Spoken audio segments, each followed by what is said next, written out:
அருமை தோழர்களே தோழிகளே, திரு பொன்ராஜ் அவர்களுடைய ஆழ்ந்த அறிவு என்னன்னு உங்களுக்கு புரிஞ்சிருக்கும்னு நினைக்கிறேன், புலப்பட்டிருக்கும்னு நினைக்கிறேன். அவருக்கு எனக்குமான உறவு எப்படின்னா நம்முடைய டிவி விவாதங்கள்ல தான் ஆரம்பிச்சது. ஆச்சரியப்படும் வகையில பலவிதமான தகவல்களை சொல்லிக்கொண்டே இருப்பார். எனக்கு ஒரு கோரிக்கை நம்ம வைக்க விரும்புறேன். உங்களுக்கும் அப்துல் கலாமுக்கும் இருந்த உறவை அல்ல, அந்த காலத்தில் நடைபெற்ற இந்த திட்டமிடல் செயல்பாடுகளை ஏன் ஒரு புத்தகமாக கொண்டு வரக்கூடாது? 125 மில்லியன் பணத்தை ஒரு போன் கால்ல ஒரு நாட்டோட பிரைம் மினிஸ்டர், அவர் என்ன எல்லாம் கிண்டல் பண்ணாங்க, பேசாத பிரைம் மினிஸ்டர்னு சொன்னாங்கல்ல. ஆனா அவரு உடனடியா 600 கோடி ரூபாயை கொடுத்து ஒரு ப்ராஜெக்ட அக்செப்ட் பண்ணாருன்னு சொன்னா அவருடைய அறிவும் திறமையும் எவ்வளவு உயர்ந்தது என்பதை எண்ணி பாருங்கள். அதனால திரு பொன்ராஜ் அவர்கள் தன்னுடைய அனுபவம், அவர் கண்ட, நான் அப்துல் கலாம் புக்லாம் படிச்சிருக்கேன், அக்கடி குஞ்சும் படிச்சிருக்கிறேன், அந்த 2020 கனவுகளும் படிச்சிருக்கிறேன். பட் அப்படி படிச்சு அவரு அந்த கனவுகள்ல பல விஷயங்கள் நம்ம கற்றுக்கொள்ள வேண்டி இருக்கிறது. ஒரு மீனவர் கிராமத்துல பிறந்து ஒரு சாப்பாட்டுக்கே கஷ்டப்பட்ட ஒருத்தரை படித்து இந்திய நாட்டின் முதன்மை விஞ்ஞானி ஆக முடியும், அதுவும் குடியரசுத் தலைவர் ஆக முடியும் என்று நிரூபித்தவர் அப்துல் கலாம். அதெல்லாம் ஒன்றும் பிரச்சனை இல்லை. ஆனா இப்பொழுது இவர் சொன்னார்களா அந்த அனுபவங்கள், பல பேர் பல புத்தகத்தை எழுதியிருக்காங்க. வெங்கட்ராமனை பத்தி ஒரு புத்தகம் எழுதியிருக்காங்க, அதை நான் சொன்னா உங்களுக்கு தேசபக்தியே போயிடும். அந்த மாதிரி புக் இல்ல. இப்ப இவர் சொன்னது இந்த தேசத்தின் வளர்ச்சிக்கு பயன்படக்கூடிய விஷயங்களை சொல்லி இருக்கிறார். எனவே இது ஒரு புத்தக வடிவில் வந்தால் நாட்டு மக்களுக்கும் நம்மை போன்ற படிப்பவர்களுக்கும் பயனுள்ளதாக இருக்கும், எதிர்கால இந்திய இளைஞர்களுக்கு வழிகாட்டு புத்தகமாக இருக்கும் என்று டாக்டர் பொன்ராஜ் அவர்களுக்கு நான் வேண்டுகோள் வைக்கிறேன். அவர் இப்படிலாம் உழைச்ச எங்களுக்கு பென்ஷன் இல்லைன்னு சொல்லிட்டாங்கன்னு சொன்னார். அது எவ்வளவு மனசு கஷ்டமா இருந்தது பாத்தீங்களா அந்த வரிகளை. 5 வருஷமா இருந்து 5 வருஷம் எம்எல்ஏ இருந்து எம்பியா இருந்து மந்திரியாவும் இருந்துட்டு நீ என்ன வேணாலும் கொள்ளை அடிச்சுட்டு ரிட்டையர் ஆனா அவங்களுக்கு ஃபுல் பென்ஷன். நான் ஒரு மீட்டிங்ல ஒரு எம்பியையும் எம்எல்ஏ வச்சு ஒரு மந்திரி இருந்தாரு, அவர் வச்சுக்கிட்டே ஒரு கேள்வி கேட்டேன், உங்களுக்கு எல்லாம் வெக்கம் இல்லையான்னு கேட்டேன். ஏன் வெக்கம் இல்லையான்னு கேட்டேன்னா, நான் உங்களை வேற மாதிரி எல்லாம் கேட்கலங்க, நான் சொல்றது கொஞ்சம் கேட்டுக்கிட்டு அப்புறமா ரியாக்ட் பண்ணுங்க. என்னன்னா, உன்னுடைய ஊழியருக்கு ஓய்வூதியம் இல்லை என்று சொல்லிவிட்டு நீங்கள் ஓய்வூதியம் வாங்குவது நியாயமானு கேட்டேன். எம்எல்ஏ எம்பிக்கு ஓய்வூதியம் கொடுக்குறீங்க, எத்தனை வருஷம் இருக்கிறாங்க? 5 வருஷம். சட்டமன்றத்திலேயோ பாராளுமன்றத்திலேயோ உள்ள போய் கையெழுத்து போட்டு கொட்டாயை விட்டு செத்து போனா கூட பென்ஷன் உண்டு. ஆனால் ஒரு மத்திய அரசு மாநில அரசு அலுவலகங்களில் 38 வருஷம் 40 வருஷம் அவன் குடும்பத்தில் இருந்த நாட்களை விட தன்னுடைய அலுவலகத்தில் இருந்த நாட்கள் அதிகம். குழந்தைகளிடம் கொஞ்சி பேசியதை விட ஃபைலோடு கொஞ்சி பேசியதுதான் அதிகம். கோப்புகளோட பேசிட்டு இருக்காங்க. ஸ்பீக் வித் வவுச்சர் நம்மள கிட்ட பண்ணுவாங்க. Speak with voucher, speak with letters போடுவாங்க. அதான் சார் நான் பேசிட்டு இருக்கேன் சார், அது பேச மாட்டாங்க சார். நம்ம நான் பேசினேன் சார், ஆனா அந்த வவுச்சர் பேச மாட்டாங்க சார். நம்ம ஆபீஸ்ல எல்லாம் காமன் ஜோக்ஸ். ஸோ அப்போ இந்த ஓய்வூதியம் என்பது எவ்வளவு முக்கியமான விஷயங்கிறத டாக்டர் பொன்ராஜ் அவர்களும் குறிப்பிட்டு பேசினார்கள். அவருக்கு உங்கள் சார்பாக வாழ்த்துக்களை குறிக்கொண்டு நான் 2-3 விஷயத்தை மட்டும் சொல்லிடுறேன். தோழர் இளங்கோ பேசுவதற்கு முன்னால் ஒரு கண்டிஷன் போட்டிருக்காரு. என்ன கண்டிஷனா, நீங்க பேசுங்க, அதுக்கப்புறம் நான் பேசுறேன். ஏங்க நீங்க ஏதாவது விட்டு போச்சுன்னா மட்டும் நான் பேசுறேன்னாரு.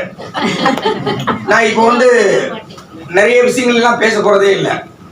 நம்ம வித்தின் டைம் தான் ஓடிட்டு இருக்கோங்கிறது தெரியும். நம்ம தோழரும் பேசணும்.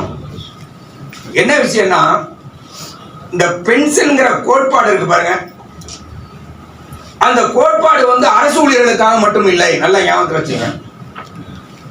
நம்முடைய கோட்டீஸ்வரர் அவர்கள் பேசுகிற பொழுது directive principles of state policy சொன்னார், கவனிச்சீங்களா?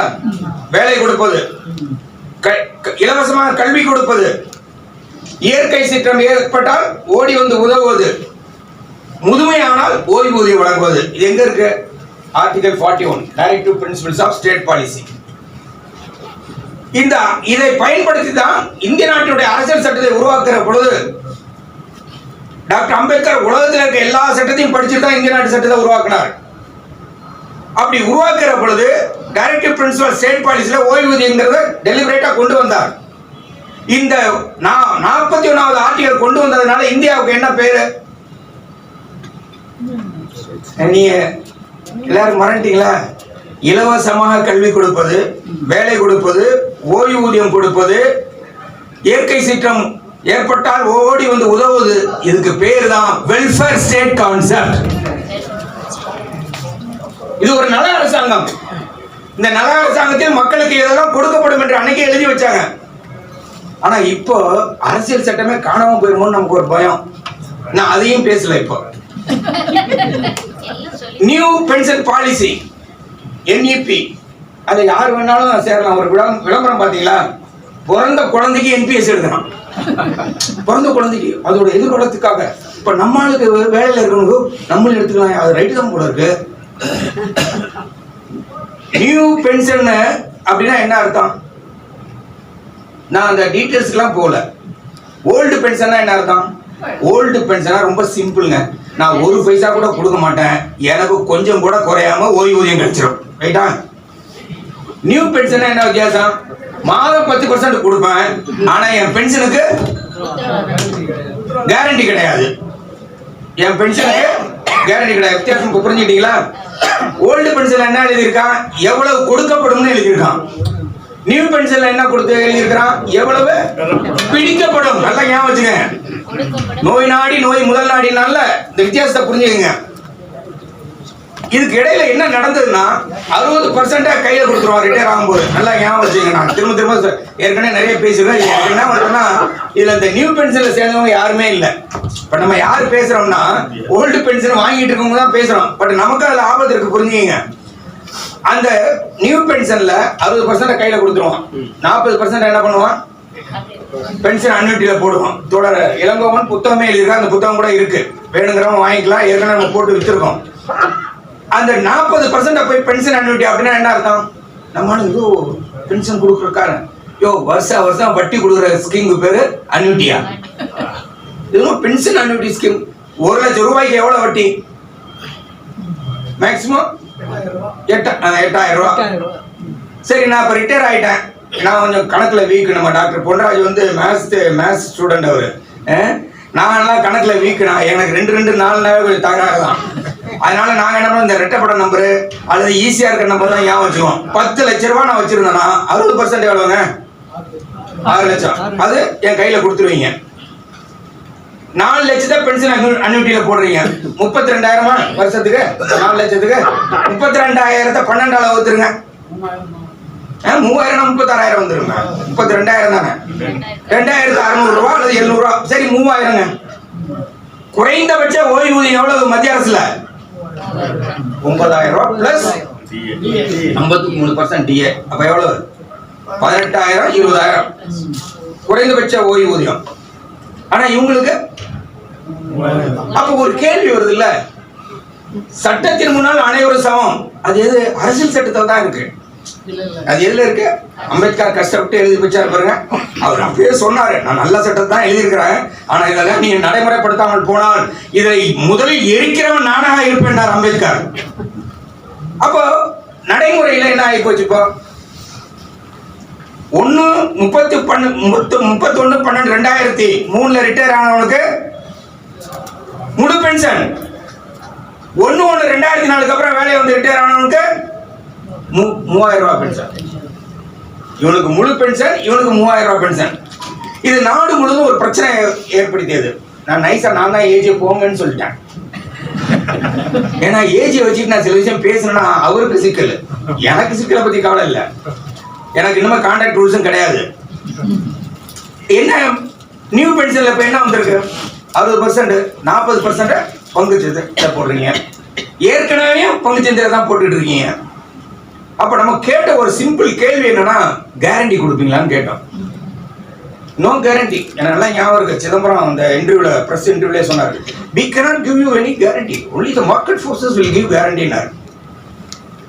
அப்போ மார்க்கெட்னா எந்த மார்க்கெட்? பங்கு மார்க்கெட். இப்போ நான் பேசும்போது சில பேர் என்னை பத்தி ஒரு விமர்சனங்கள்லாம் பண்ணுவாங்க. நான் பேசுறது அல்லது டிவியில பேசுறதுல பத்தி நிறைய விமர்சனங்கள்லாம் வரும். ஒரு சார்பாக பேசுகிறார் என்று சொல்லி, அதுவும் அரசியல் பேசுறாரு துரைப்பாண்டியன்னு சொல்லுவாங்க. கரெக்டாங்க? என்னை பத்தி நானே விமர்சனம் பண்ணல, நீங்க எல்லாம் பண்ணாதான் சொல்றேன். அரசியல் பேசுறான்னு சொன்னேன். இப்ப நான் ஒரு கேள்வி கேட்கிறேன், புதிய ஓய்வூதிய திட்டம் அதை திரும்ப பெற வேண்டும் என்பது அரசியல் கோரிக்கையாக மாறிவிட்டதா இல்லையா? நாடு முழுவதும் என்ன பேசுறாங்க? அதுலயும் குறிப்பாக ராகுல் காந்தி என்ன பேசுறாரு? நாங்கள் மீண்டும் ஆட்சிக்கு வந்தால் பழைய ஓய்வூதிய திட்டத்தை திரும்ப கொண்டு வருவோம். இப்ப அரசியல் கோரிக்கை. அந்த அரசியல் அடிக்கிட்டே இருக்கு. இது வந்து ஒரு அரசியல் கோரிக்கையா மாறிடுச்சு. இந்த அரசியல் கோரிக்கையா மாறணும்னா அது வந்து எல்லா விதத்திலும் மாற்றங்களை கண்டுவிட்டது. பாத்தீங்களா, சத்தீஸ்கர் பழைய ஓய்வு திட்டம் திரும்ப வந்துருச்சுங்களா? பஞ்சாப் பழைய ஓய்வு திட்டம் திரும்ப வந்துருச்சுங்களா? ராஜஸ்தான் பழைய ஓய்வு திட்டம் திரும்ப வந்துருச்சுங்களா? அப்புறம் என்ன, இமாச்சல பிரதேஷ் பழைய ஓய்வு திட்டம் திரும்ப வந்துருச்சுங்களா? வெஸ்ட் பெங்கால் மாறவே இல்லை. அதுல பாருங்க, அந்த அம்மா என்னென்னமோ பண்ணுது, ஆனா அரசு ஊழியர் ஆசிரியருடைய ஓய்வூதியத்தை மட்டும் கை வைக்கல. ஏன்னா அது ஒரு புத்தாலியும் கூட, கொஞ்சம் ரவுடித்தனம் பண்ணாலும் புத்தாலியாவும் இருக்கு. ஏன்னா இதுல கைய வச்சா நாம காலையில பயந்துக்கிச்சது, அங்க மாறவே இல்லை. இப்ப இது ஒரு அரசியல் கொள்கையாக மாறிவிட்டது. நாம விரும்பினாலும் விரும்பவில்லை என்றாலும் இன்னைக்கு அரசியல் கோரிக்கையாக மாறிவிட்டது.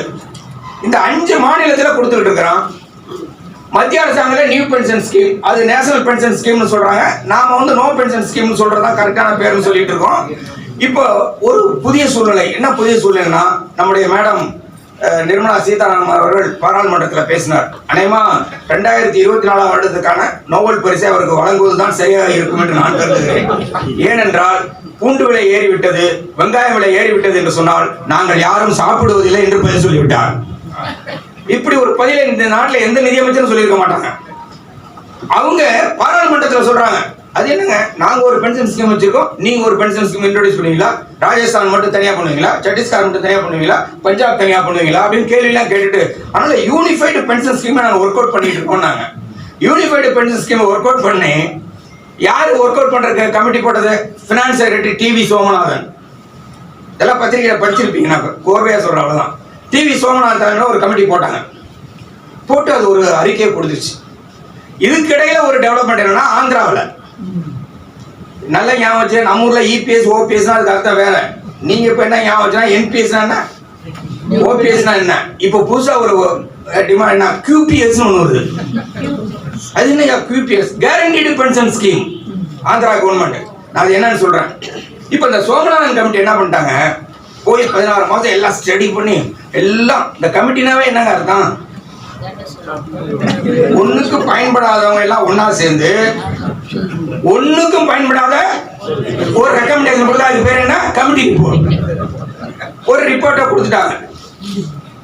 அவர் நம்முடைய பிரைம் மினிஸ்டர் எல்லா நாட்டுக்கும் போயிட்டு, அவங்க 23/8/2023 அவர் அங்க இருந்து வர்றாரு. 24/8 சரி, அது எந்த நாளா இருந்தாலும் சரி, நமக்கு 16 ஆயிடுச்சு. அது அவரு அங்க இருந்து வந்த உடனே ஸ்டாண்டிங் கமிட்டி தலைவர் எல்லாம் சந்திக்கணும்னு, நம்ம ஸ்டாண்டிங் கமிட்டி, இந்த ஜேசிஎம்க்கு 2 பேர் உண்டு தெரியுமில்ல, ஜாயிண்ட் கன்சல்டேட்டிவ் மிஷனரின்னு ஒரு பேர் உண்டு, ஜாயிண்ட் கான்ஸ்பிரசி மிஷனரின்னு இன்னொரு பேர் உண்டு, கூட்டு ஆலோசனை குழு இன்னொரு பேர் என்ன, கூட்டு சதிக்குழு. நம்ம ஆளுங்கெல்லாம் அசந்து போயிட்டாங்க.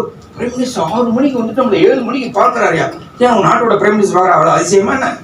இவங்களுக்கு அதிசயமா தோணிடுச்சு. போனாங்க 10 மணில இருந்து வெயிட் பண்றாங்க. 10 மணில இருந்து அவரு போய் வெயிட் பண்றாங்க. வெயிட் பண்ணி பார்த்தாச்சுங்க. சாயந்தரம் 7 மணிக்கு பார்த்தாச்சு. பார்த்தா அவரு, நீங்க உங்களால தான் நான், எப்படி அருமையா இருக்குல்ல, நம்ம அம்மா ஜெயலலிதா பேசினாங்கல்ல, உங்களால தான் நான், உங்களுக்காக நான். அதே மாதிரி இவரும் பேசிட்டாரு. நம்ம ஆளுக்கு இன்னும் மெயின் மறந்து போயிட்டாங்க. அவர் மேலே விழுந்துருவாங்க போல இருக்கு, மயக்கம் போட்டு. உங்களால தான் நான் கவர்மெண்ட் இப்படி இருக்கு, உங்களால தான் எல்லாம் இருக்கு, அதனால உங்களுக்கு பென்ஷன் இல்லாம இருக்கிறது எனக்கு மனசு கஷ்டமா இருக்கு, அதனால நான் ஒரு புது ஸ்கீம் அனௌன்ஸ் பண்றேன். அதுக்கு பேர் என்ன, அடுத்தது ஞாபகம் வச்சுங்க, ஓபிஎஸ், என்பிஎஸ், QPS, இப்ப என்ன, யூனிஃபைடு பென்ஷன் ஸ்கீம், UPS. அது என்னையா UPS, யூனிஃபைடு பென்ஷன் ஸ்கீம்? ரொம்ப என்ன மாதிரி நம்ம ஆளுங்க பேசினாங்க தெரியுமா இன்னைக்கு நைட்டு. ஆனா அப்படி பேசும் பொழுதும் கூட கொஞ்சம் கூட தயங்காமல் கலங்காமல், எந்த விதமான மனசுல போராட்டமும் இல்லாமல், நானும் தோழர் இளங்கோவனும் ஸ்ரீகுமார் 3 பேர் மட்டுமே இது ஒரு மோசடி திட்டம் என்று அன்று இரவே சொன்னோம். அன்னைக்கு ராத்திரியே முழு ஸ்கீம் பார்த்துட்டோம். 12 மணிக்கெல்லாம் உட்காந்து படிச்சோம். Exchange our views. என்ன யூனிஃபைடு பென்ஷனா? உங்களுக்கு மினிமம் பென்ஷனை கேரண்டி கொடுத்துறேன். நல்லது தானே, எல்லாம் ஆசையாக தான் இருக்கு. அடுத்தது என்ன, 25 வருஷம் சர்வீஸ்னால ஃபுல் பென்ஷன் கொடுத்துட்றேன், 10 வருஷம் சர்வீஸ்னால பென்ஷன் கொடுத்துட்றேன். எப்போ சந்தேகம் வருதுன்னா, இதெல்லாம் கேட்டப்பெல்லாம் சந்தேகம் இல்லை, இன்னொரு விஷயம் சொன்னார் பாருங்க, உங்களுக்கு in addition to gratuity, doctor நீ இருக்கலாமா, இன் அடிஷன் டு கிராஜுவேட்டி உங்களுக்கு வருஷ சம்பளத்தை 12 மாச சம்பளம் இருக்குல்ல, அதுல 10% சேர்த்து வச்சுட்டே வந்து இன்னொரு லம்சம் கிராஜுவேட்டியும் கொடுக்குறேன்னாரு. அப்பதான் என்னடா அது என்னமோ ஓடுதேம்பாங்கல்ல, ஏற்கனவே கிராஜுவேட்டி கொடுக்குறாங்க, இன்னும் அடிஷன் டு கிராஜுவேட்டி கொடுக்குறேன்னா கொஞ்சம் சந்தேகம் வலுவாகி விட்டது. ராத்திரி 12 மணிக்கு எக்ஸ்பெண்டிச்சர் செக்ரட்டரி அவருடைய வியூஸை போட்டார், கவர்மெண்ட் ஆஃப் இந்தியா ஆர்டர் போட்டார். இதுதான் அந்த ஆர்டர், யார் வேணாலும் போட்டோ காப்பி எடுத்து எல்லாத்தையும் நான் சர்க்குலேட் பண்ணியிருக்கேன், படிச்சு பார்த்துக்கலாம். என்னன்னா நம்ம வைத்தியர் சொல்லுவார் தெரியுமா, நாட்டு வைத்தியர், சித்த வைத்தியர், இந்த மருந்தை சாப்பிட்டீங்கன்னா உங்க வயிற்றுவலி பட்டுன்னு தெரிச்சு போயிடும். ஆனா ஒரு கண்டிஷன், சாப்பிடும்போது குரங்க நினைச்சுக்காதீங்க. அப்போ நீங்க இந்த இதெல்லாம் கிடைக்கும், என்ன பண்ணணும், நீங்க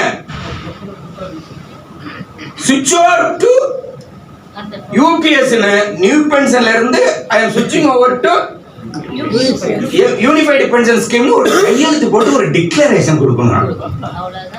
நல்லா இப்ப ஞாபகம் வச்சுங்க, பழைய பென்ஷன் என்ன, ஒரு பைசா கூட கொடுக்க மாட்டேன், எனக்கு 50% என் சம்பளத்துல கிடைக்கும். நியூ பென்ஷன் என்ன, 60% சேர்த்து வச்சு கொடுப்பான், 40% பங்கு போடுவான். இப்ப யூனிஃபைடு பென்ஷன் என்ன,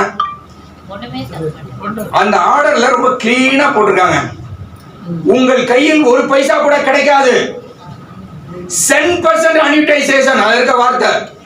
அது எப்படி, நீங்க கையெழுத்து போட்டு கொடுத்துட்டீங்கன்னா டிஃபால்ட் மோட்ல this investment will be made in the share market. இதுக்கு என்னங்க அர்த்தம், இப்ப நம்ம சேர்க்கிறோம் ஜிபிஎஃப், அது எந்த அக்கௌண்ட்ஸ்ல இருக்கு, ஏஜென்சி ஆபீஸ்காரங்களும் தெரிஞ்சுக்கணும், சிவில் அக்கௌண்ட்ஸ்காரங்க, அதுக்கு accounts head of the account பேர் என்ன, எஸ்ஐஎஸ் படிக்கிற மாதிரி ஆயிருதா, பப்ளிக் அக்கௌண்ட்ஸ்ல இருக்கு.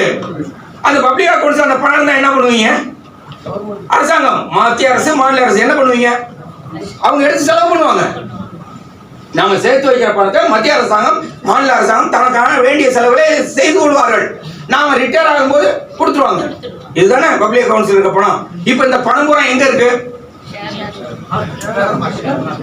பிஎஃப்ஆர்டிஏன்னு ஒரு ஒழுங்குமுறை ஆணையத்தை உருவாக்கி அந்த அக்கௌண்ட்ல வச்சிருக்கிறான். அதுல டிஃபரெண்ட் ஆட்கள் ஃபண்ட் மேனேஜர், அந்த டீடைல்ஸ்க்குலாம் போகவே இல்லை. பேராசிரியர் நம்முடைய டாக்டர் பொன்ராஜ் அவர்கள் பேசும்போது சொன்னார், இப்படி உழைத்தவர்கள். இப்ப நான் என்ன சொல்றேன்னா, மோடி அவர்களே, திரு ஸ்டாலின் அவர்களே, நீங்கள் ஒரு பைசா கூட செலவு செய்ய வேண்டாம். நல்லா ஞாபகம் வச்சுங்க, உங்களுடைய அரசாங்கத்துடைய கருவறையிலிருந்து எந்த என்ன ஒரு பைசா கூட, கருவூலத்திலிருந்து ஒரு பைசா கூட எடுக்க வேணாம். தோழர் இளங்கோவன் அதை பத்தி சொல்லுவார். நான் அந்த டிஃபால்ட் மோடு, இந்த இதெல்லாம் நான் சொல்லலை, எப்படி இன்வெஸ்ட்மெண்ட் பண்றதுங்கிறதெல்லாம் நான் அது ஏன்னா நம்ம எல்லாரும் படிச்சவங்க நமக்கு தெரியுங்கிறனால ஒரே ஒரு தகவலை மட்டும் சொல்றேன். மத்திய அரசு ஊழியர்கள், மாநில அரசு ஊழியர்கள், மத்திய அரசு ஊழியர்கள் 26,51,620 பேர் சேர்ந்திருக்காங்க. மாநில அரசு ஊழியர்கள் 67,11,370 பேர். இதெல்லாம் 31/7 தோழர் இளங்கோ இருந்தா அந்த டீடைல்ஸ் வாங்கினேன். 31/7 வரையான டீடைல்ஸ்.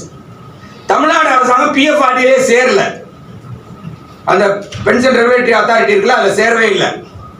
அவங்க எவ்வளவு பேர் இருக்காங்கன்னா 6,14,175 பேர். இதுல 30,000 பேர், ஒரு கொஞ்சம் பேர் செத்து போயிட்டாங்க, கொஞ்சம் பேர் ரிட்டையர் ஆயிட்டாங்க. ஆக மொத்தம் இருப்பவர்கள் மத்திய அரசு ஊழியர், மாநில அரசு ஊழியர்கள் 99,77,165. இவர்கள் சேர்த்து வைத்திருக்கிற பணம், யாராவது ஹார்ட் பேஷண்டா இருந்தா வெளியில டீ இருக்கு, போய் சாப்பிட்டுவாங்க. இந்த மாதிரி ஏதாவது சொல்லி நான் உங்களுக்கு பிரச்சனை உருவாக்க கூடாது. மத்திய அரசு ஊழியர்கள் சேர்த்து வைத்திருக்க பணம், இது கூட இப்ப அசெட்ஸ் அண்டர் மேனேஜ்மெண்ட் மாறி இருக்கும், இன்னும் கூட அதிகமாக ஆயிருக்கும். 3,47,269 கோடி. மாநில அரசு ஊழியர்கள் சேர்த்து வைத்திருக்கிற பணம் 6,32,607 கோடி. தமிழ்நாட்டில் இருக்கிற அரசு ஊழியர் ஆசிரியர்கள் சேர்த்து வைத்திருக்கிற பணம் 73,574 கோடி. நல்லா இப்ப கற்பனை பண்ணிக்கங்க. நான் 54ல ஓய்வூதியத்தை அறிமுகப்படுத்துற பொழுது யாராவது மூத்த தோழர்னா எனக்கு இளங்கோ தான் இருக்காரு, வேற யாரும் இல்லை. 80 வயசு மேல இருக்கவங்க யாராவது இருக்கீங்களா? 75 வயசு தோழர் இளங்கோ தான் டாக்டர் இருக்காரு. என்னன்னா அந்த ஓய்வூதிய திட்டத்தை அறிமுகப்படுத்துறப்ப கான்ட்ரிபியூட்டரி ப்ராவிடன்ட் ஃபண்ட் ஸ்கீம் இருந்தது. கரெக்டா தோழர்? அந்த பணத்தை எடுத்துக்கிட்டாங்க. இப்ப நான் சொல்றேங்க, தமிழ்நாட்டில் இருக்கிற அரசு ஊழியர்களுக்காகவும் சொல்லுகிறேன், மத்திய அரசு ஊழியர்கள் சொல்றேன், நீங்கள் ஒரு பைசா கூட செலவு செய்ய வேண்டாம். மத்திய அரசு ஊழியர்கள் மாநில அரசு ஊழியரும் சேர்த்து வைத்திருக்கிற 10,53,808 கோடியை வைத்துக் கொண்டு நீங்கள் ஓய்வூதிய நிதியை சமாளிக்கலாம். இப்ப ப்ராவிடன்ட் ஃபண்ட்ல பென்ஷன் கொடுக்குறான், அது வந்து நம்ம ஊர்ல கொடுக்குறாங்கல்ல, அந்த ஏழைகளுக்கு கொடுப்பாங்க. என்ன திட்டம்? இனாம திட்டம் இருக்குல்ல, அதை விட மோசம் அது. ஏன்னா இவங்க 1000 ரூபாய் கொடுக்குறாங்க மினிமம், நம்ம ஆளுங்க 2000 ரூபாய் கொடுக்குறாங்க. தீபாவளி பொங்கலுக்கு சேலை வேட்டியும் கொடுக்குறாங்க. இதோட மோசமான ஓய்வூதிய திட்டம். ஆனா சில திட்டங்கள் அதுல மாறி இருக்கிறது. சிவில் ஏவியேஷன்ல இருக்கிறவங்களுக்கு, என்எல்சில இருக்கிறவங்களுக்கு, பப்ளிக் செக்டர்ல இருக்கிறவங்க அவங்க ஒரு ஸ்கீம் வச்சிருக்காங்க. 5000 8000 வர மாதிரி அவங்க கான்ட்ரிபியூட் பண்ணி உயர்த்தி இருக்காங்க. அப்போ அவங்களுக்கு எந்த பணத்துல இருந்து வருதுன்னா அந்த சுழல்நிதியை பயன்படுத்தி 18 லட்சம் கோடி ரூபாய் டெபாசிட் இருக்குங்க பிஎஃப்ல. அதையும் இப்ப பங்குச்சந்தை கொண்டு போயிட்டாங்க. ஒரு பர்சன்டேஜ் 5% மேல பங்குச்சந்தை கொண்டு போயிட்டாங்க. அப்ப அந்த பணத்தை வச்சுதான் அவங்க இந்த ஓய்வூதியத்தை கொடுக்குறாங்க. அப்ப நம்ம கண் முன்னாடி இருக்கிற உதாரணம் அதுதான். அப்ப இந்த ஓய்வூதிய திட்டத்தை நீங்கள் அமல்படுத்த வேண்டாம், நீங்க செலவு பண்ண வேண்டியதில்லை. அப்போ நல்லா சொல்லுங்க, இப்போ ஓல்டு பென்ஷன் என்ன, ஒரு பைசா கொடுக்க மாட்டேன் பென்ஷன் வாங்குவேன். நியூ பென்ஷன் என்ன, கொடுத்ததுல 60% கிடைக்கும். யூபிஎஸ்னா என்ன, கொடுத்த பணத்துல ஒரு பைசா கூட கிடைக்காது. இதுதான் யூனிஃபைடு பென்ஷன் ஸ்கீம். இவ்வளவு எங்க போறாங்க? அதான் நீங்க கொடுத்துருவோம். அவங்க ரொம்ப கஷ்டப்படுறாங்க இந்த நாட்டிலேயே. எனக்கு தெரிஞ்ச ஏழை யாருன்னா அதானி தான். சர்ச் பார்க்ல படிக்கிற பொண்ணுக்கு ஒரு கட்டுரை எழுத சொன்னாங்க, உனக்கு தெரிந்த ஏழையை பற்றி ஒரு கட்டுரை எழுதுங்கண்ணா. அந்த பொண்ணு அழகா ஒரு கட்டுரை எழுதி கொண்டாந்து கொடுத்துச்சு மிஸ் கிட்ட. என் பக்கத்து வீட்டில் இருக்கிற பானுமதியின் அப்பா தான் மிகவும் ஏழை. அவர் வீட்டில் வெறும் உள்நாட்டுக்காரர்கள் மட்டும்தான் இருக்கிறது, ஒரு வெளிநாட்டுக்காரர் கூட இல்லைங்க. அது தெரிஞ்ச ஏழை. மோடிக்கு தெரிஞ்ச ஏழை யாரு? அதானி. நீங்க இந்த பங்குச்சந்தை ஊழலை பத்தி ஆரம்பிச்சோம்னா அது போயிட்டே இருக்க நேரம் இல்லை. அப்போ இந்த யூனிஃபைடு பென்ஷன் ஸ்கீம் என்ற பெயரில் என்ன மெத்தட் அடாப்ட் ஆயிருக்கு? நீங்க சேர்க்கிற பணத்தையும், ஏற்கனவே நம்முடைய சொத்துக்கள் எல்லாம் தனியாரிடம் குவிந்து கொண்டு இருக்கிறது. நீங்கள் சேர்க்கிற பணம், உங்களுடைய ஜிபிஎஃப் என்று சேர்க்கிற பணம் இல்ல, பென்ஷன்ல சேர்க்கிற பணத்தை எல்லாம் பங்குச்சந்தை கொண்டு போகிற ஒரு கபட நாடகம் அரங்கி இருக்கிறது.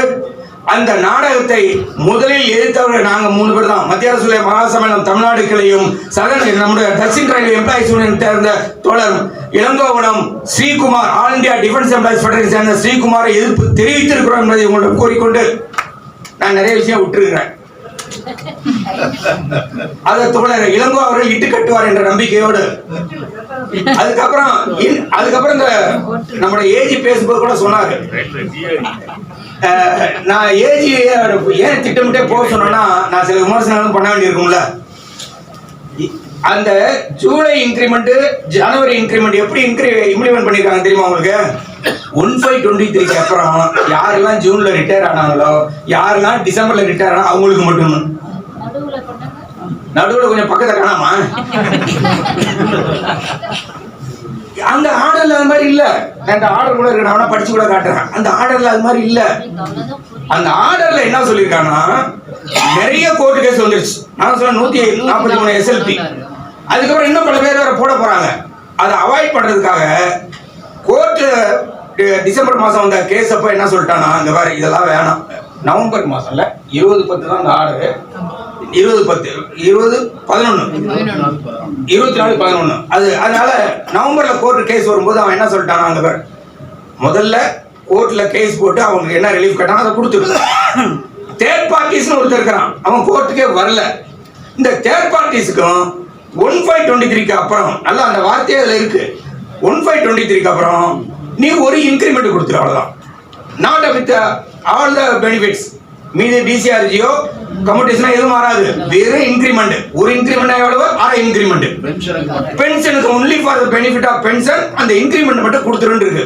அதுல முன்னாடி ரிட்டையர் ஆனவங்களா, பின்னாடி ரிட்டையர் ஆனா, நேத்து ரிட்டையர் ஆனவங்களா, இன்னைக்கு ரிட்டையர், அந்த எந்த கேள்வியுமே அதுல இல்ல. இத சிஏஜி ஆஃப் இந்தியாவும் என்டார்ஸ் பண்ணி 23ஆம் தேதி அனுப்பிட்டார் அவரும். அது வந்ததுக்கு அப்புறம் நம்ம ஆபீஸ்ல எனக்கு எப்படி சொல்றேன்னு தெரியல, அது வந்து ஃபிராக்மெண்டட் இம்ப்ளிமெண்டேஷன் சொல்லாமா, அதை வந்து சொன்னது ஒண்ணு, இம்ப்ளிமெண்ட் பண்ணி இருக்கிறது ஒண்ணு இம்ப்ளிமெண்ட் பண்ணிருக்காங்க. அதே மாதிரி மாதிரி கம்யூட்டேஷன் டேபிள். எனக்கு வந்து கோர்ட் மேலாம் நம்பிக்கை கிடையாதுங்க. எனக்கு மட்டும் இல்லைங்க, நம்மள மாதிரி சில உச்சநீதிமன்ற நீதிபதிகளே கோர்ட்ல நம்பிக்கை இல்லைன்னு சொல்லிட்டாங்க. நம்ம கட்டி பிடிச்சி அழுவ போனா அவங்க நம்மளை கட்டி பிடிச்சி அழுகுறாங்க. ஆமாப்பா எனக்கு நம்பிக்கை இல்லைன்னு. பல நீதிபதியா ஓப்பனாக பேசியிருக்காங்க. செல்லமேஸ்வரன் ஒரு நீதிபதி இங்க 4ஆம் தேதி ஒரு கூட்டம் இருக்கிறது, முடிஞ்சா வாங்க, நான் என்ன பின்னாடி சொல்றேன். அந்த நீங்க பாத்தீங்கன்னா இப்போ வந்து கம்யூட்டேஷன் நம்ம கணக்கெல்லாம் போட்டு பார்த்தோம். அந்த கணக்கு போட்டு பார்த்தீங்கன்னா கம்யூட்டேஷன்ல ஒரு ஆளுக்கு நான் உதாரணமாக சொல்கிறேன், ஆடிட்டரை எடுத்து நான் ஒரு கணக்கு போட்டேன். அவர் 30 வருஷம் சர்வீஸ் பண்ணிட்டார். அவர் வந்து 7வது சம்பள கமிஷனுக்கு முன்னாடியே போனவர் தான். 4,77,285 ரூபா அவர் வந்து தன்னுடைய கம்யூட்டேஷன் வாங்கினது, கம்ப்ளீட் பண்ணது. 15 வருஷத்துக்கு 40% கம்ப்ளீட் பண்ணி வாங்கினது. அவருக்கு மாதம் பிடிக்கிறது 4,854 ரூபா. அவருக்கு 180 இன்ஸ்டால்மெண்ட் பிடிச்சிருந்தீங்கன்னா அவருக்கு வந்து பிடிக்கப்பட்ட பணம் 8,73,720 ரூபா.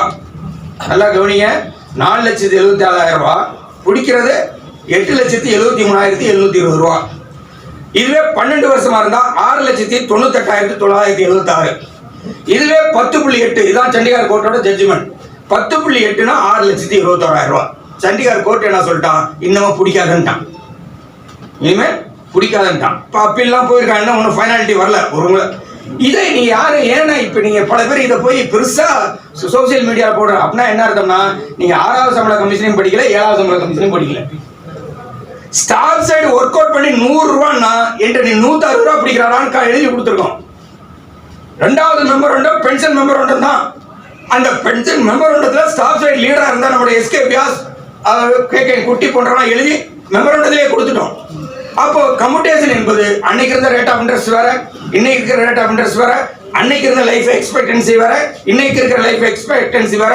உங்களுக்கு ஒரு சுவாரஸ்யமான தகவலை சொல்லணும். இந்த சராசரி இந்திய நாட்டு மக்களுடைய வாழ்க்கை வயது எவ்வளவுனா 69.5. 69.5. இந்த பென்ஷனருடைய வாழ்க்கை சராசரி ஆயுட்காலம் எவ்வளவு தெரியுமா? 79.5. 10 வருஷம் அதிகம். ஏன்னா பென்ஷனால, it is because of the pension வாழ்க்கையை மாற்றி இருக்கிறது. அப்போ இந்த நிலைகளை அப்போ கம்யூட்டேஷனுக்கு கோர்ட்டுக்கு போகலாமா? கோர்ட்டுக்கு போறதுனா போங்க, ஆனா பெரும்பாலும் நீதி நம்ம பக்கம் கிடைக்கிறதே இல்லை. அப்படியே கிடைச்சா கூட இப்ப நான் சொன்னாலும் 143 special petition law of litigation government தான் கொண்டு வந்திருக்கிறான். லா ஆஃப் லிட்டிகேஷன் என்ன, தேவையில்லாம கோர்ட்டுக்கு வரக்கூடாதுங்கிறதா law of litigation. Similarly placed person இருந்தா அவனுக்கு அந்த பெனிஃபிட் எக்ஸ்டெண்ட் பண்ணுங்கிறதுக்காக அதே கொண்டு வந்தான். இப்ப 2 ஜட்ஜி மறுபடியும் வேற சொல்லியிருக்காங்க 2 வாரத்துக்கு முன்னாடி, சிமிலர்லி பிளேஸ்டு பர்சனுக்கு ஒரு பெனிஃபிட் கிடைச்சா அதை எல்லாத்தையும் எக்ஸ்டெண்ட் பண்ணணும், ஒரே மாதிரி இருந்தா எக்ஸ்டெண்ட் பண்ணணும்னு சொல்லியிருக்காங்க. ஆனா கோர்ட் அதெல்லாம் கேட்கறது இல்லை. நம்ம கவர்மெண்ட் அதை பத்தி சுப்ரீம் கோர்ட் ஜட்ஜா அவர் எங்க வீட்டுல வந்து மணி அடிச்சு போவாரியா, அவருக்கு எனக்கு ஒன்றும் பிரச்சனையே இல்லை. யாரு சுப்ரீம் கோர்ட் ஜட்ஜி என்ன பண்ணுவார், எங்க வீட்டுல வந்து மணி அடிச்சு போவார், அதனால ஒன்றும் பிரச்சனை இல்லைன்னு அரசாங்கமும் பொறுமையாக இருக்கிறார்கள். அதனால கோர்ட்டுக்கு போகலாமா வேண்டாமா என்பதை யோசிச்சோம், கமிட்டியில டிஸ்கஸ் பண்ணோம். தோழர் ஜெயஸ்ராஜா வந்து ஒரு பெட்டிஷன்லாம் தயார் பண்ணி கையெழுத்து வாங்கிட்டாரு. இதுக்கு இடையில வந்து ஹைகோர்ட் ஒரு இடத்துல வந்து ஸ்டே வேற கொடுத்துட்டாங்க அந்த ஆர்டருக்கு. 10 வருஷம் 8 மாசத்துக்கு 10 வருஷம் 8 மாசத்துக்கு அது கம்யூட்டேஷன் டே தான். அது 10 வருஷம் 8 மாசத்துக்கு ஸ்டேயும் கொடுத்துருக்கான். அதனால நம்ம அதில் ஃபர்தரா ப்ரொசீட் பண்ணல. இது ஒரு விஷயம். அடுத்தது என்னன்னா, நமக்கு நெருக்கமா இருக்கிற ஒரு விஷயத்த சொல்லிடணும். அவர் தோழர் ராவ் பேசும்போது ஏற்கனவே நம்ம ரொம்ப நேரம் பேசுற பழக்கம் கெட்ட பழக்கம் உண்டு இல்லையா, நமக்கெல்லாம் ஸ்டாப்பிங் ப்ராப்ளம் இருக்கு. இருந்தாலும் ராவ் ஒரு விஷயம் சொன்னதுனால அதையும் நான் சேர்த்து சொல்லிடுறேன். இந்த போக்குவரத்துல ஓய்வூதியர்கள்னு இருக்காங்க பாருங்க, அநேகமா உலகத்துல எந்த நாட்டிலையும் இவ்வளவு கஷ்டப்படுற ஓய்வூதியர்கள் நீங்க பார்த்துருக்கவே மாட்டீங்க. அவன்கிட்ட ஒரு அதிசயமே இருக்குங்க. நம்ம போக்குவரத்துல இருக்க டிரைவர் கண்டக்டர் இல்ல, அவனை மாதிரி அறிவாளி எவனுமே கிடையாது. தெரியுமா உங்களுக்கு? கண்டக்டர் பின்னாடி தான் டிக்கெட் கழிச்சிட்டு இருப்பான், முன்னாடி ஏறினா பச்சை புடவை டிக்கெட் வாங்க சொல்றாங்களா கேளுங்க. நடுவில் இருக்க மஞ்சள் சட்டை ஏன் டிக்கெட் வாங்கல? இதுக்கு மேல என்னங்க அறிவு வேணும்? இதுக்கு மேல என்ன அறிவு வேணும்? அன்னைக்கு நானும் டாக்டரும் நம்மளுடைய ஐஏஎஸ் அதிகாரி ஞானசேகர் எல்லாம் உட்காந்து பேசிட்டு இருந்தோம் சாப்பிடும்போது. அப்படி பேசிட்டு இருக்கும்போது ஐஏஎஸ் அதிகாரிகள் பேசிட்டு இருக்கும்போது பெரியார்கிட்ட கேட்டாங்களாம், காமராஜரை சீஃப் மினிஸ்டர் ஆக்கணும்னு நினைச்சிட்டு இருக்கிறோம், என்ன பண்றதுன்னு. அவர் படிக்கவே இல்லையேன்னு சொன்னாங்களாம். படிக்காதவனா இருந்தா பரவாயில்லையா, சீஃப் மினிஸ்டர் ஆக்கிடலாம். என்னங்க அப்படி சொல்றீங்கன்னு பெரியார்கிட்ட கேட்டுறாங்க. படிச்சவன் படிச்சது தான் சொல்லுவான், படிக்காதவன் யோசிச்சு சொல்லுவான். பெரியார் எப்படி பாத்தீங்களா? அப்போ இன்னைக்கு அந்த படிக்காத தொழிலாளி நம்ம நினைச்சிட்டு இருக்கோம். யார போக்குவரத்து கண்டக்டர் டிரைவர், அவன் பிரேக் போட்ட பஸ் நிக்குது. ஐயோ அந்த பஸ்ல பிரேக்கே இல்லையா, பிரேக் இல்ல ஆனா பிரேக் அடிப்பான், ஆனா பஸ் நிற்கும்.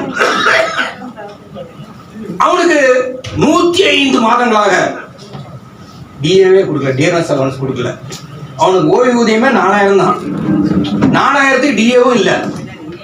அவன் ரிட்டையர் ஆகி போனா ரொம்ப பெருமையா நம்ம அரசாங்கம் என்ன பண்றாங்கன்னா, எனக்கு ரொம்ப நெருக்கமா இருக்கிற அரசாங்கம், எனக்கு இந்த முதல்வரை பர்சனலாவும் தெரியும், ஆர்கனைசேஷனாலும் எனக்கு இந்த முதல்வரை தெரியும். ஆனா வருத்தம் அதுதான் என்ன, அவன் ரிட்டையர் ஆகி போகும்போது ஒரு பதக்கம் கொடுத்துறாங்க, ஒரு பேப்பர்ல எழுதி, ஸோ நீ இன்னையில இருந்து சர்வீஸ் வந்து ரிட்டையர் ஆனாய். வீட்டில் போனோன்னு கேட்குறாங்க, என்னையா ரிட்டையர் ஆகி என்னையா கொண்டு வந்தேன், இப்போ சீஃப் மினிஸ்டர் ஒரு லெட்டர் கொடுத்துருக்காங்க, அதை வச்சுக்கணும். அவங்க என்ன வார்த்தை யூஸ் பண்ணியிருப்பாங்க கிராமத்துல, நீயும் அப்படி அடிக்கணும் ஏதாவது சொல்லியிருப்பாங்க, நான் சொல்லல. அதனால வந்து அவர்கள் போராடி கொண்டிருக்கிறாங்க. அந்த ஒரு வருத்தத்துக்குரிய விஷயம் என்னன்னா, அவர்கள் கோர்ட்டுக்கு போனாங்க, ஹை கோர்ட்ல ஜெயிச்சிட்டாங்க, சுப்ரீம் கோர்ட்டுக்கு போனாங்க, ஜெயிச்சிட்டாங்க, பெஞ்சுக்கு போறாங்க, இப்ப பெண்டிங். தமிழ்நாட்டுடைய முதல்வர் திரு கலைஞர் அவர்கள் சட்டமன்றத்திலே ஒரு உறுதிமொழி வழங்கினார், தொழிலாளர்களுக்கு ஆதரவாக ஏதாவது தீர்ப்பு வந்தால் அந்த தீர்ப்பை எதிர்த்து நாங்கள் மேல்முறையீடு செய்ய மாட்டோம் என்று சொன்னார். ஆனா இப்ப என்ன நடந்துட்டு இருக்கு? அதனால நமக்கு ஒரு வருத்தமாகவும் இருக்கிறது. அரசு ஊழியர்களுக்கு, மத்திய அரசு ஊழியர்கள் புதிய ஓய்வூதிய திட்டத்தில் சேர்ந்து செத்து போயிட்டா நல்லது. நல்ல கவனிங்க, புதிய ஓய்வு திட்டத்தில் சேர்ந்து செத்து போயிட்டா நல்லது. ஏன்னு சொல்லுங்க, எல்லா பெனிஃபிட்டும் கிடைக்கும். ஆனா மாநில அரசு ஊழியர்கள் புதிய ஓய்வு திட்டத்தில் சேர்ந்து செத்து போயிட்டா பிச்சைக்காரர்களாக மாறிவிடும் குடும்பம். டிசிஆர்ஜி ஆக்ட் 1972 சட்டம். ஒரு நாட்டினுடைய பிரதமர், ஒரு நாட்டினுடைய முதல்வருக்கு என்ன வேலை? சட்டத்தின் ஆட்சி நிலைநாட்டுவதுதான் வேலை. ஆனால் இங்கே தமிழ்நாட்டிலே ஒரு ஃபேக்டரியில போய் ஆய்வு பண்ணி டிசிஆர்ஜி ஆக்ட் படி அவனுக்கு டிசிஆர்ஜி கொடுத்தியா என்று கேட்கிற ஒரு தமிழ்நாட்டுடைய அரசாங்கம் தன்னுடைய ஊழியர்களுக்கே டிசிஆர்ஜி கொடுப்பதில்லை. ரொம்ப வருத்தமாக இருக்கிறது என்பதை பதிவு செய்து நம்முடைய தோழர் இளங்கோ அவர்கள் காத்துக் கொண்டிருக்கிறார். உங்களுக்கு அவருக்கு இடையில இல்லாம ஏதாவது சந்தேகம் இருந்தா கேட்டா நான் பின்னாடி வந்து பேசி